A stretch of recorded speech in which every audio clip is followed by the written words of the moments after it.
129 സങ്കീർത്തനം. ഇസ്രായേൽ പറയേണ്ടതെന്തെന്നാൽ, അവർ എന്റെ ബാല്യം മുതൽ പലപ്പോഴും എന്നെ ഉപദ്രവിച്ചു. അവർ എന്റെ ബാല്യം മുതൽ പലപ്പോഴും എന്നെ ഉപദ്രവിച്ചു, എങ്കിലും അവർ എന്നെ ജയിച്ചില്ല. ഉഴവുകാർ എന്റെ മുതുകിന്മേൽ ഉഴുതു. ഉഴവ് ചാലുകളെ അവർ നീളത്തിൽ കീറി. യഹോവ നീതിമാനാകുന്നു. അവൻ ദുഷ്ടന്മാരുടെ കയറുകളെ അറുത്തുകളഞ്ഞിരിക്കുന്നു. സിയോനെ പഹിക്കുന്നവരൊക്കെയും ലജ്ജിച്ച് പിന്തിരിഞ്ഞു പോകട്ടെ. വളരുന്നതിനു മുമ്പേ ഉണങ്ങിപ്പോകുന്ന പുരപ്പുറത്തെ പുല്ലുപോലെ അവർ ആകട്ടെ. കൊയ്യുന്നവൻ അതുകൊണ്ട് തന്റെ കൈയാകട്ടെ.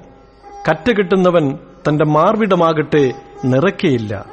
യഹോവയുടെ അനുഗ്രഹം നിങ്ങൾക്കുണ്ടാകട്ടെ. യഹോവയുടെ നാമത്തിൽ ഞങ്ങൾ നിങ്ങളെ അനുഗ്രഹിക്കുന്നു എന്നിങ്ങനെ വഴിപോകുന്നവർ പറയുന്നതുമില്ല.